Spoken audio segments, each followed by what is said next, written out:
Hi, it's Congresswoman Jan Schakowsky, and I'm back with my plans and pans.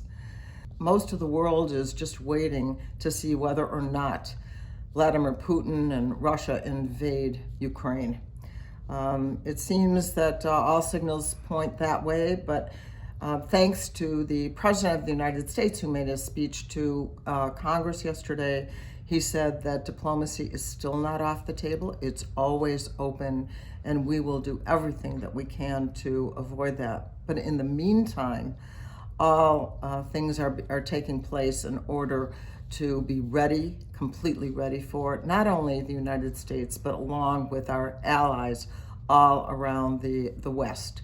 In fact, I don't know what Putin's plan was. Rather than divide NATO and the NATO allies, he's actually managed to bring them closer, according to the White House and people who have observed this. And we know that sanctions, and really strong sanctions, and also export controls are ready to go into force. So there's going to be severe punishment of of Putin and the Russians if they decide to do that. It will be very difficult on their own people, and certainly an invasion will cause enormous harm and suffering for the people of Ukraine. So we're hoping very much that that does not happen.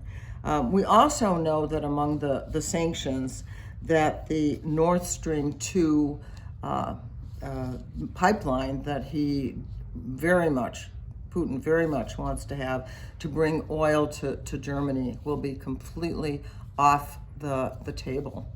And in the meantime, of course, the United States has trained troops, and countries around Ukraine have been armed, and but I think it's important to note that the president has made very clear that there will not be United States military on the ground in Ukraine. But you're going to see that these sanctions are going to be very, very tough. So, we're kind of holding our breath, hoping that there is going to be some last-minute decision on the part of Vladimir Putin to decide otherwise than taking this really reckless course. Well, I wanted to update you a little bit on the investigation of the January 6th Commission. As you may know, that a number of the staff of the archives went down to Mar-a-Lago. It was at the end of last month, and found that Donald Trump had 15, they put together 15 boxes of classified information that he had taken out of Washington. Now, I remember very, very clearly when Donald Trump, for months and months, brutally went after Hillary Clinton for the emails. Where are the emails? Where is that information that she was not supposed to share? 15 boxes of stuff. Not to mention what we learned about other things being flushed down the toilet.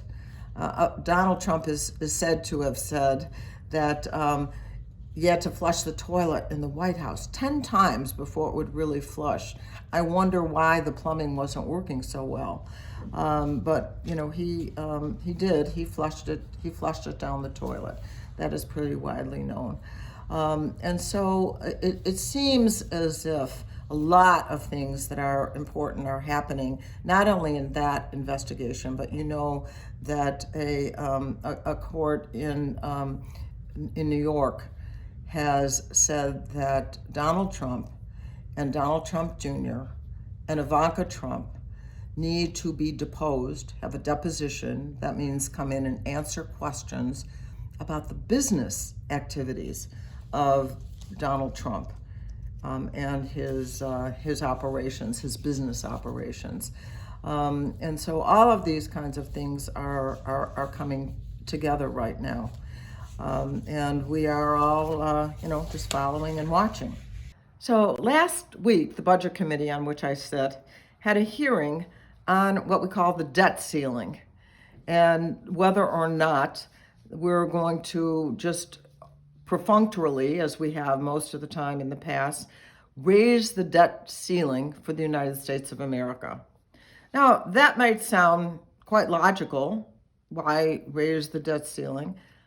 Because the debt ceiling reflects the money that has already been spent.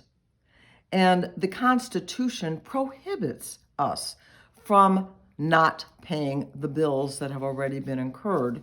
And let's remember that Congress has allowed for all those debts to occur. It would be akin to your saying, I don't think I'm going to pay my credit card bill. I don't want to. And let's have a discussion about that. Now, the United States is one of the only countries in the world that has to vote every year, that the Congress has to vote to raise the debt ceiling.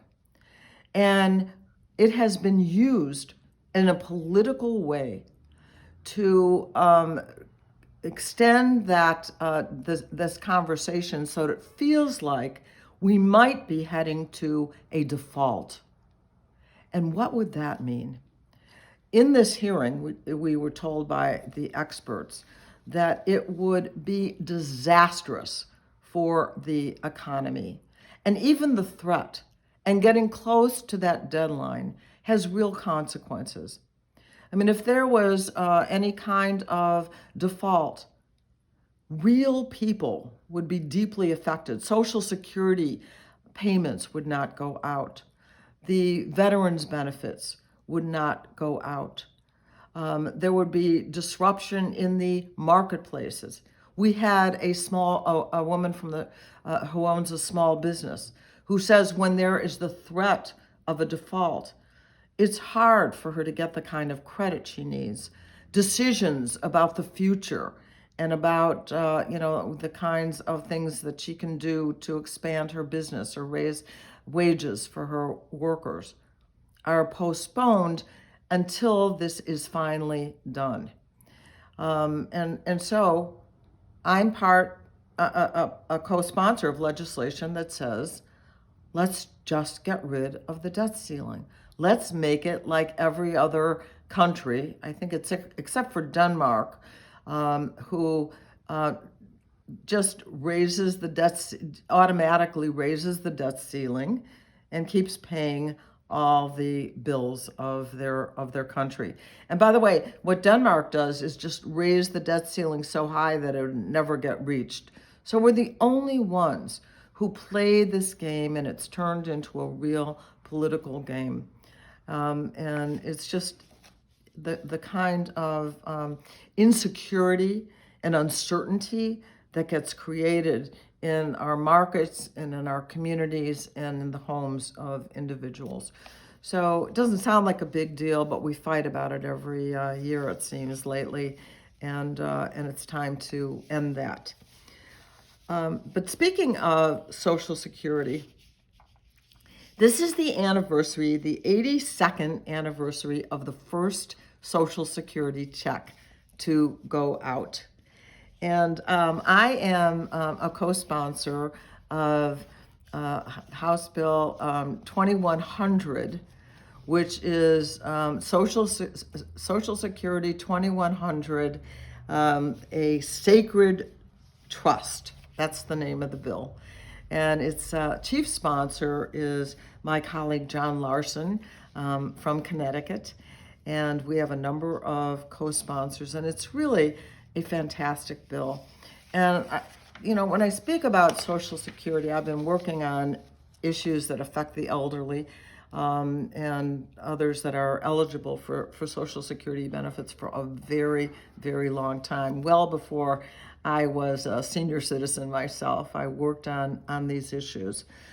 You should know that the average Social Security check, the average monthly check, is $1,600 a month, $1,600 a month. That's not enough money. And what we know is that half of all beneficiaries rely on Social Security for at least half of the money that they bring in every month. And 25% of people on Social Security use at least, rely on it for at least 90% of their income. So one of the things that this legislation would do, Social Security 2100, is to raise the benefit, which would be really great. And especially it would raise it for people with disabilities, for widows, for students. Because let's remember that Social Security is really a family insurance policy. 2 of my grandchildren were helped through their lives because their mother died when they were 3 and 5, and they got a Social Security check because of that loss until they were 18 years old. It also helps grandparents who are taking care of children. And the teachers and other public employees will know what I'm talking about when I say it puts an end to the windfall elimination provision, which is the pension offset. That means that you will lose some of your Social Security. You won't get what you really deserve when your spouse passes away. It really is a very bad provision that we've been trying to get rid of for a long time. So that would be part of this legislation, and that would really help us to celebrate the anniversary of that first check that went out. As usual, I'm going to end with an update on the coronavirus.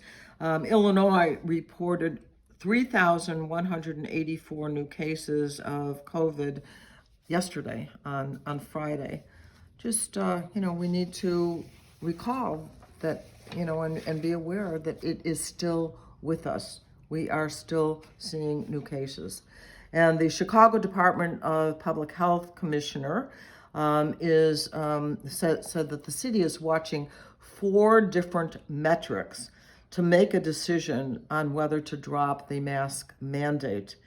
And right now, 3 of those 4 have not reached what they call the low transmission risk level. And those 4 include testing positive, hospital beds that are occupied, the number of them, and by coronavirus patients, ICU bed occupancy by coronavirus patients, and daily COVID cases. So, let's hope we can see a drop that's sufficient to allow for some loosening, at least, of the mask mandate. We're all tired of it. I know that. But we all still have to be vigilant, make sure that we stay safe. And I'm always telling you, be careful, take care of yourself. I love you, and I'll see you next week. Thank you for watching my video. Make sure you subscribe to my YouTube channel and follow me on Instagram, Twitter, and Facebook, where my handle is @Jan Schakowsky.